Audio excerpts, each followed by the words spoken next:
Moves, great step, knocked away by Durant.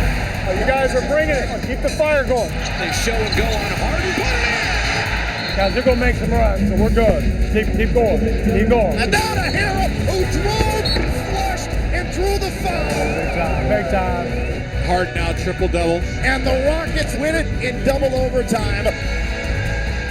You're doing a hell of a job. You guys are tough, man. All right.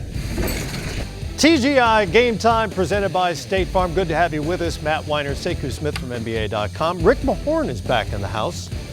It's been too long. I know, Matt. It's been too long, but I'm glad I'm here now. I thought you were avoiding us. I was avoiding you, but I have to deal with it now. You're stuck with me now when they said Sekou, I'm good. I mean, you're stuck with me for 3.5 hours. Oh my gosh, I'm leaving now. Shoot, see if we make it through the first segment. Busy Friday night around the NBA, including in Houston, where the Rockets and Warriors stage a rematch of that epic first meeting back in December. Houston handed the Dubs one of their 6th losses in a game that included an NBA record-tying 88 combined three-point attempts, 44 per team. Of course, that's nothing for the Rockets. They've attempted 44 or more 11 times already this season. Before we get to the rematch, I want to get to that trend specifically.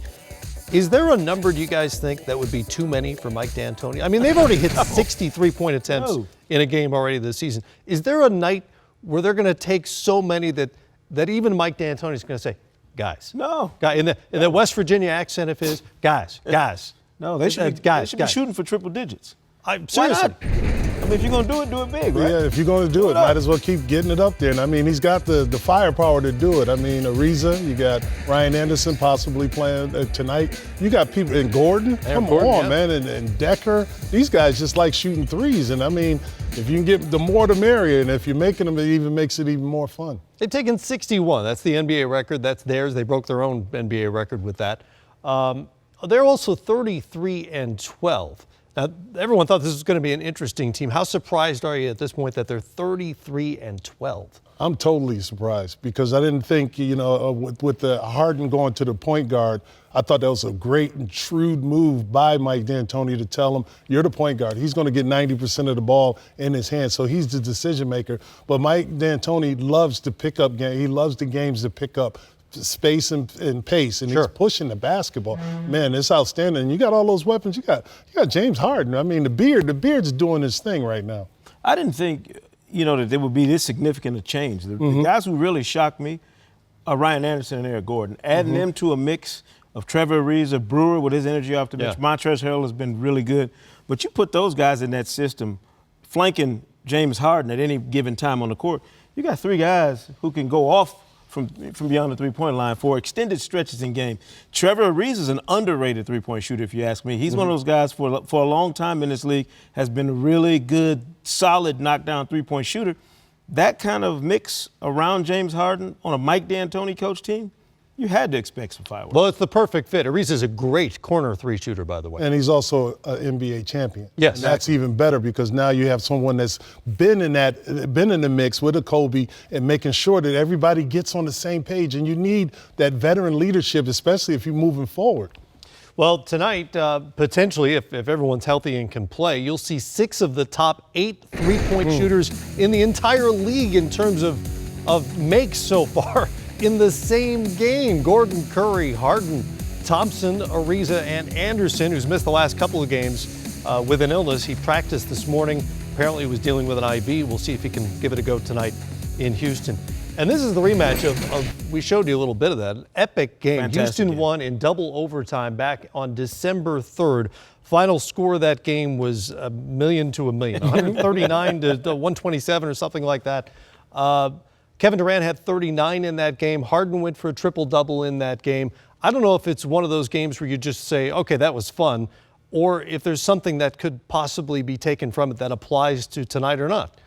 I don't know so much that you look at that specific game and apply it to tonight's game. I think what you do is you look at it in the context of a full season.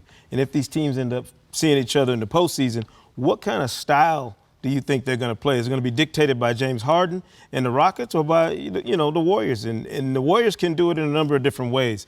They can play with Steph Curry initiating the action. They can have Kevin Durant as kind of their centerpiece, or they can have Draymond Green facilitating for everybody else. I like the Warriors' diversity. I like the fact that they can come at you in so many different ways.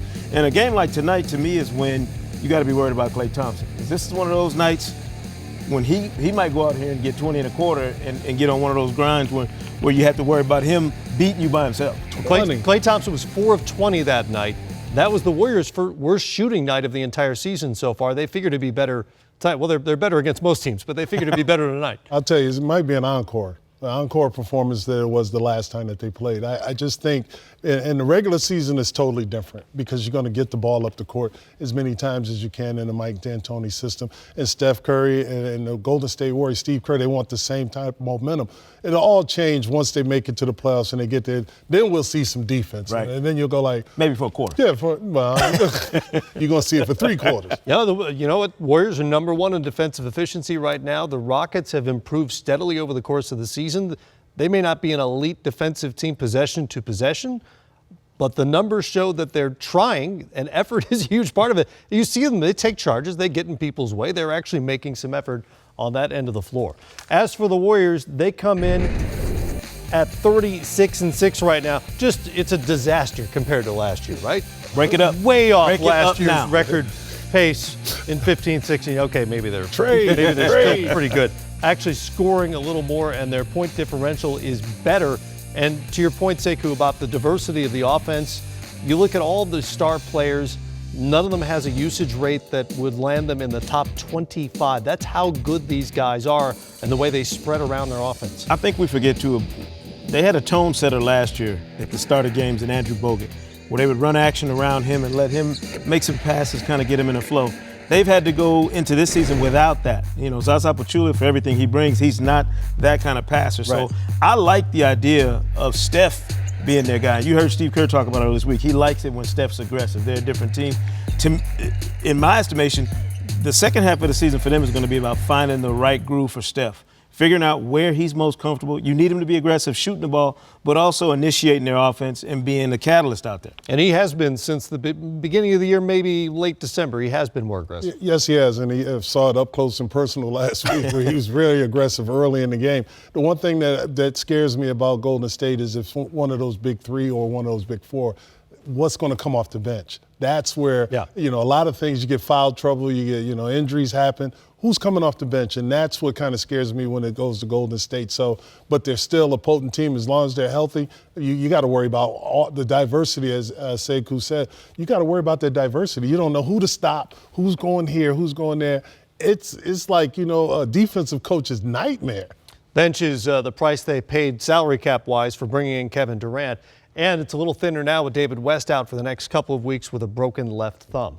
This game will feature 3 of the 5 Western Conference All-Star starters, including leading MVP candidate James Harden, who was asked today if the Rockets and Warriors have a rivalry yet. Extra juice for tonight's game? No. Regular game for us. I think, we don't have the luxury of getting up for, the Warriors and not getting up for, a lower ranked team. We got to be prepared every single night to play our game. And go out there and just compete at a high level. I think that's been our mindset the entire season. I think that's why we've been doing so well. So just another game at home. But, obviously we've done a really good job this year of playing well at home. So no different tonight. It's not a rivalry if you lose every time. So for us, like I said, we played them one time earlier in the season. Second time meeting tonight, and we're midway through the season, so it's another good test for us and see where we are. And we just go out there, compete, and have fun. Rockets are 17-4 on their home floor. When does it become a rivalry? Nobody but Draymond Green wants to say anything is a rivalry right now. When did rivalry become a bad word? I don't know. I don't know. Everybody's friends. Hey, how you doing? What's going on? Hey, good to see you, man. It's always you know what? It's competitive spirit.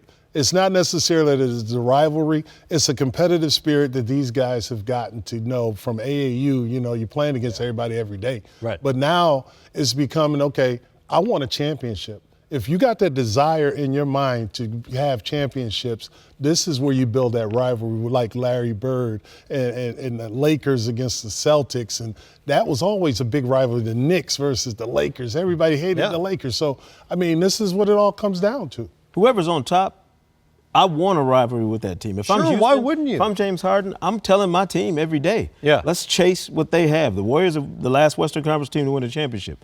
We want what they have. We want to be the team that represents the West and plays for that title. So if you want to call it a rivalry, whatever else you want to call it, I want a piece of it if I'm James Harden. And even when it's not or is a rivalry, they're saying it's not a rivalry. The other night when the Warriors thumped the Cavaliers, I didn't see a lot of bro hugs at the end of that game. No. Guys are walking off in different directions, and still nobody wants to call it a rivalry for some reason. It's just weird. I think it's the nature of the beast now, where you don't want to add any fuel to the fire. Nobody wants to put anything extra on these games. You don't have to. We already know. Right. We're already watching. We're watching the It's a games rivalry anyway. to us, whether you like it or not. Are you watching Mike Tomlin? You know, you're in the locker room now. You want to get some ball stuff to get you going. Yeah, I don't. But you need to have that fuel to the fire. I just think sometimes, Matt, it's a passion. If I want to be better than you, we always had to fight the Celtics to get to the next level. So it was always a rivalry against the Bulls, against the Lakers, we didn't like anybody.